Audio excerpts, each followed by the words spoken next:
नमस्कार, मैं हूँ विजय विद्रोही। तो किसानों और सरकार के बीच जो संघर्ष चल रहा है, उसमें पहला दौर, पहला राउंड हम कह सकते हैं कि ये किसानों के पक्ष में गया है। ये हम इसलिए कह रहे हैं कि सरकार बातचीत के लिए तैयार हुई है।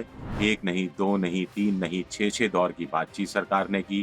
पहले वर्बल आश्वासन दिए, फिर किसान अड़े, तो लिखित में आश्वासन दिए, मंत्रिमंडल की बैठक बुलाई, उसमें बाकायदा संशोधन प्रस्ताव पारित किए गए, वो किसानों को दिए गए। एक जो प्रस्तावित इलेक्ट्रिसिटी बिल है, उसको नहीं लाने की बात कही। पराली का जो ये कानून है, सख्त कानून, उसको और लचीला बनाने की बात कही और इसके अलावा दूसरी कुछ और संशोधन थे जो किसान चाह रहे थे, वो मान लिए। अब आप कहेंगे इसमें नई बात क्या है?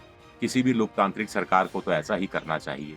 लेकिन पिछले 6 साल में हम देख रहे थे कि मोदी सरकार का रवैया ये रहा था कि वो जो अपने फैसले लेती थी, उस पर अडिग रहती थी, अड़ी रहती थी, चाहे उसकी कितनी आलोचना हो, लेकिन उस फैसले को ना तो गलत बताती थी, ना उस पर पछतावा होता था, ना माफ़ी माँगती थी, ना उसमें कोई रियायत देती थी और ना ही पीछे हटने को तैयार होती थी। यहाँ नोटबंदी की बात हम कर सकते हैं। नोटबंदी एक गलत फैसला था।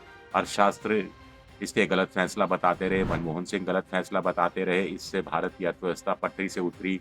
विकास दर 1% से भी ज़्यादा 1.5% के आसपास नीचे आई। लेकिन सरकार ने आज तक नहीं माना कि नोटबंदी गलत फैसला था।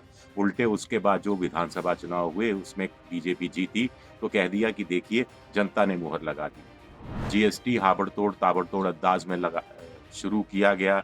इसकी आलोचना हुई लेकिन सरकार ने कभी नहीं माना, जबकि सरकार के कुछ नेताओं का उस समय कहना था कि ये तो बेटी की शादी जैसा है, जब तक बारात विदा नहीं हो जाती तब तक कुछ न कुछ तो होता ही रहता है। उसके बाद भी कुछ विधानसभा चुनाव में बीजेपी जीती तो कह दिया कि देखिए जनता ने मुहर लगा दी, जीएसटी लागू करना, चाहे हड़बड़ी में ही सही, हमारा सही फैसला था। जब किसान आंदोलन कर रहे थे, उसी दौरान बिहार में भी चुनाव हो रहे थे और बिहार में भी ये एक बड़ा मुद्दा बन रहा था। लेकिन बिहार में भी एनडीए जीती, बीजेपी जीती, लेकिन बीजेपी ने इसके बावजूद किसानों से बात करना ज़रूरी समझा। वो भी ये कह सकते थे कि देखिए किसान हमारे साथ हैं, हमें वोट दे रहे हैं। यहाँ तक कि मेयर का चुनाव में भी हमें अच्छा खासी सफलता मिली है।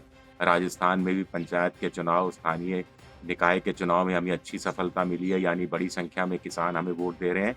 इसलिए जो हमने किसानों के हक में जो 3 बड़े कानून लेकर आए हैं, उससे हम पीछे हटने वाले नहीं हैं और ये कानून सही है। हूबहू, रूबरू सब कुछ सही है इसमें। ऐसा नहीं कहा बीजेपी ने, कम से कम खुलकर नहीं कहा और वो संशोधन के लिए हमेशा तैयार हुए। 8-8 संशोधन पेश किए हैं और इसलिए हम कह रहे हैं कि पहला राउंड किसानों के हक में गया है। ये हक में किसानों के इसलिए भी गया है क्योंकि किसानों को आप खालिस्तानी नहीं बता सकते, आतंकवादी नहीं बता सकते, देशद्रोही नहीं बता सकते, जैसा शाहीन बाग के प्रोटेस्टरों को पिछले दिसंबर में बताया था और किसानों की तादाद करीब 14 करोड़ इस देश में है। किसानों के आंदोलन को सिर्फ़ आप पंजाब और हरियाणा तक सीमित रखकर नहीं चल सकते जैसा कि बीजेपी पहले इस तरह की जो नैरेटिव सेट कर रही थी और उसका उसे लगा कि खामियाज़ा भुगतना पड़ रहा है, तो वो अपना स्ट्रैटेजी में भी उसने बीजेपी ने चेंज किया है। तो कुल मिलाकर किसान हारते हैं, जीतते हैं, ये अलग कहानी है। लेकिन बीजेपी या एनडीए सरकार या मोदी सरकार जिस ढंग से झुकी है, वो भारत के लोकतंत्र के लिए एक अच्छी बात है, एक। दूसरा, इससे सबका साथ, सबका विकास, सबका विश्वास वाला जो प्रधानमंत्री का मूल मंत्र है, वो कहीं न कहीं सच्चे अर्थों में लागू होता दिख रहा है। प्रधानमंत्री अब उतने ताकतवर नहीं रहे। वो भी जानते हैं, समझ गए हैं कि जनता के साथ मिलकर ही काम चलाया जा सकता है। कुछ समझौते भी करने पड़ सकते हैं, कहीं पीछे भी हटना पड़ सकता है। हमेशा ही अड़े रहना, हमेशा ही दूसरे को गलत बताना, हमेशा ही दूसरे को देशद्रोही बताने से काम नहीं चलने वाला। 1-2 चीज़ें ये हैं और दूसरी सबसे बड़ी बात है कि सरकार का एक इकबाल होता है। सरकार को लगता है कि अगर उन्होंने जो फैसला किया उसमें ज़रा-सा भी संशोधन कर देगी तो सरकार का इकबाल जाता रहेगा। ये एक बड़ी गलतफ़हमी होती है सरकारों को, ख़ास तौर से मोदी सरकार को तो पिछले 6 साल में ही देखी गई थी। लेकिन जिस ढंग से 6 दौर की बातचीत किसानों के साथ होती है, 8-8 संशोधन प्रस्ताव स्वीकार किए जाते हैं, उसके बाद भी कृषि मंत्री नरेंद्र सिंह तोमर बार-बार प्रेस कॉन्फ्रेंस करके किसानों से कहते हैं कि आइए फिर बात करते हैं, हम बातचीत के लिए हमेशा खुले हैं, दरवाज़े आपके खुले हैं और हम सहमति अन्य मुद्दों पर भी पैदा कर सकते हैं आपसी विश्वास और आपसी संवाद के आधार पर, तो ये अपने आप में बड़ी बात है। इसमें भी किसानों की जीत है।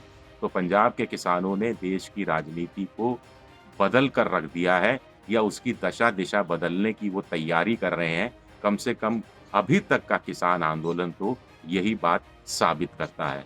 आगे क्या होता है, देखते हैं। शुक्रिया।